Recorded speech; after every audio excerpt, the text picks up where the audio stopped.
Welcome guys, welcome to Ghoshbari. তো আজ রাখি পূর্ণিমার শুভেচ্ছা সবাইকে রইল। তো খুব ভালো করে এই দিনটা কাটাও আর খুব মজা করো। সব ভাই বোনরা মিলে একসাথে থাকো। আর চলো আজকে ভিডিওটা এখান থেকে শুরু করা যাক।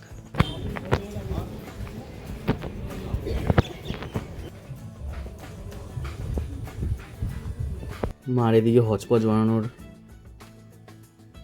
সামগ্রিক রেডি।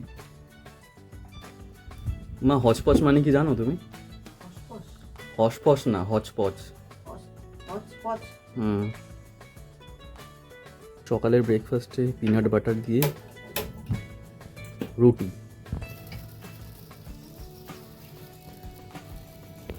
ছেঁকা কমপ্লিট। এবার বাটার লাগিয়ে নেবো রুটিতে বাটার লাগানো রেডি।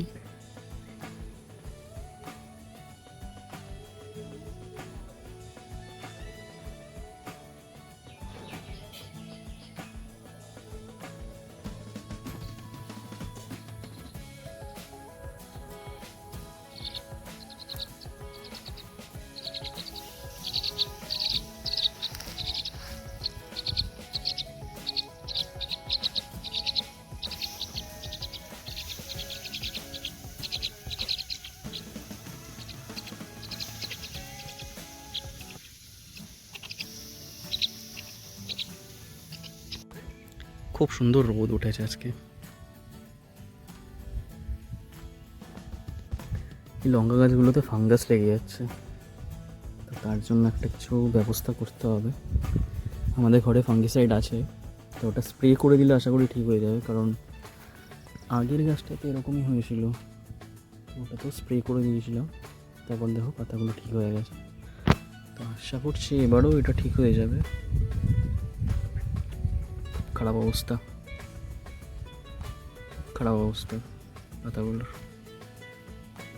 একটা লঙ্কা হয়েছে, তোমাদের দেখাই, দাঁড়ো। দেখো, একটাই লঙ্কা হয়েছে, এতগুলো গাছ লাগিয়েছিল।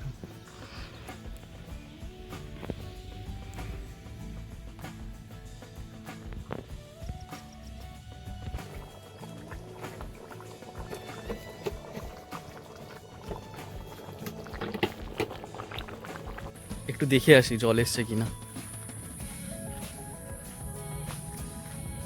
আমাদের আসলে বাড়িতে নিজেদের কল নেই, তো কলটা নেওয়া হয়নি।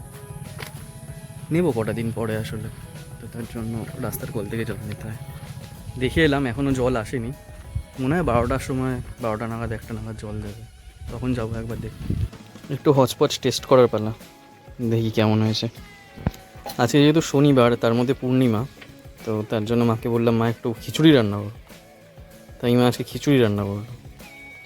দেখে তো বেশ ভালোই লাগছে, তখন খেয়ে দেখি।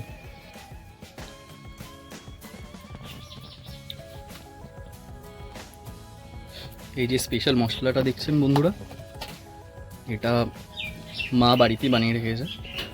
এই রেসিপিটা, এই স্পেশাল মশলার রেসিপিটা যদি দেখতে তাহলে ঘোষবাড়ির হেসেল বলে আমাদের একটা চ্যানেল আছে, সেটার লিঙ্ক আমি ডিসক্রিপশানে দিয়ে দেবো। সেই চ্যানেলটা একবার সাবস্ক্রাইব করে দেখতে পারো, ওখানে ভালো ভালো ভিডিও আসে আমাদের রান্নার রিলেটেড।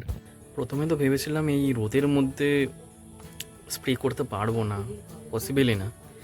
কিন্তু এখন দেখছি যে এখন স্প্রে না করলে মানে ওইটা শুকাবে না, স্প্রেটা তা পরে কোনো কাজও হবে না।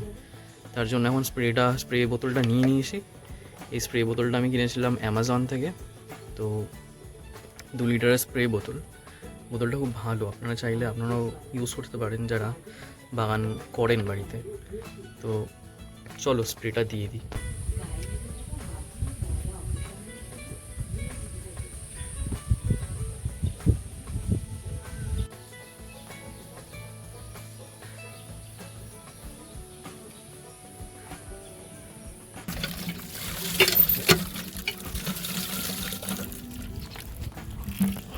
ভালো করে একটু দিয়ে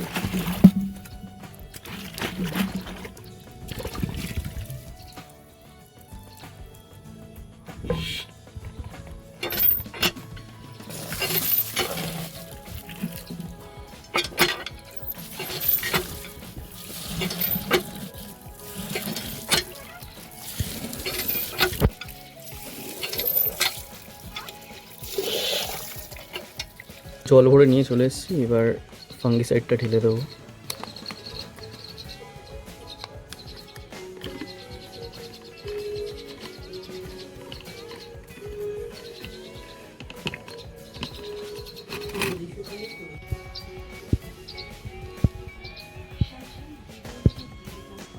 পাখিগুলো কেমন করে বসে আছে।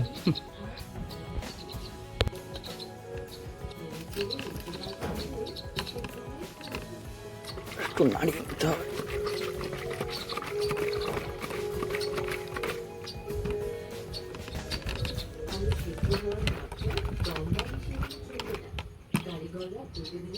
ভালো করে মিক্স করে নিয়েছি ভেতরে, এবার এটাকে পাম্প করতে হবে এরকম করে।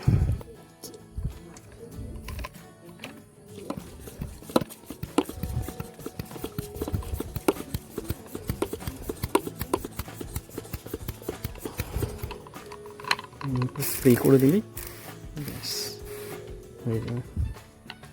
তো চলুন স্প্রেটা করে দিয়ে আসি গাছে।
এখন বাজে দুপুর 1:30, স্নান কমপ্লিট করে এলাম আর গাছে স্প্রে করে এলাম পুরো, মানে সব কটা গাছে স্প্রে করে এসেছি, বাড়িতে যে কটা গাছ আছে।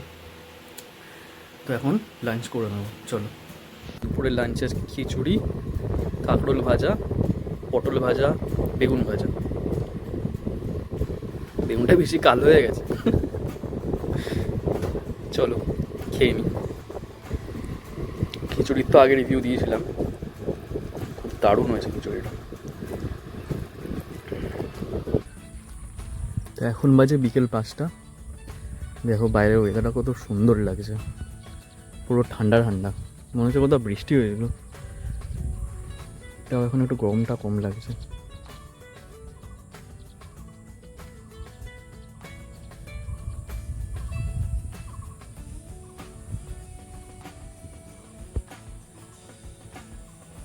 সকালে স্প্রে করেছিলাম ওষুধ,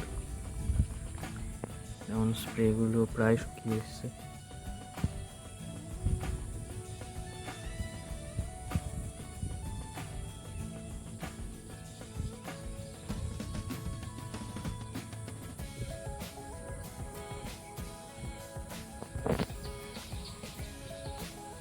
উলন যাত্রা, তো মা গেছে পিসির বাড়িতে। চলো আমিও একটু যাই, গিয়ে ঘুরে আসি। অনেকক্ষণ ধরে একা একা বসে আছি, দেখি মা ওখানে কি করছে।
এই এখন বেরালাম পিসি বাড়ি থেকে।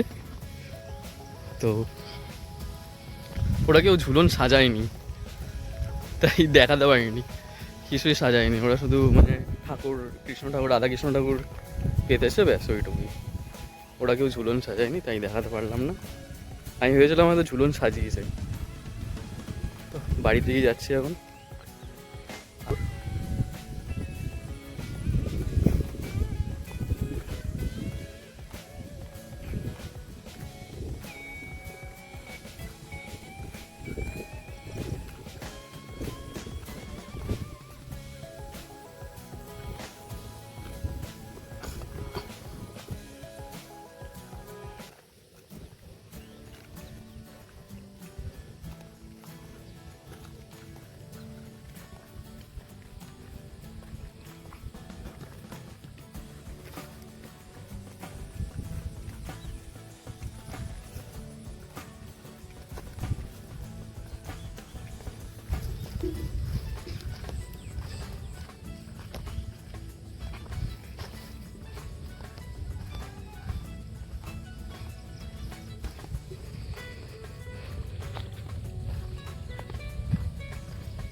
আমার সব থেকে ভালো লাগে এই মাঠ থেকে হাঁটতে। আর কিছু না হোক, মানে রাস্তাটা অনেকটাই পরিষ্কার। সব থেকে বেশি ভালো লাগে আমার এই মাঠ থেকেই হাঁটতে। একদম ফ্রেশ এয়ার, শুদ্ধ বাতাস, হেঁটে হেঁটে যাও, আলাদাই ফিলিং।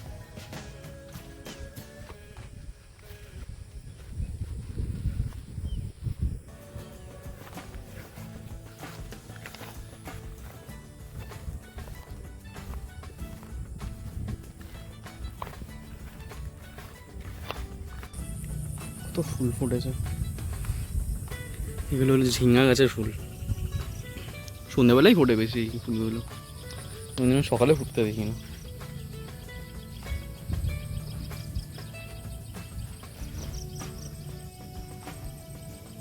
সন্ধ্যেবেলা এখন টিফিনে বেগুনি আর মুড়ি খেয়ে নেবো, কারণ বিকেলবেলা তো দেখলে গেছিলাম পিসির বাড়িতে, ওখান দিয়ে একটু খিচুড়ি খেয়ে এসেছি, তাই পেটটা একটু ভর্তি। তো চলো খেয়ে নিই।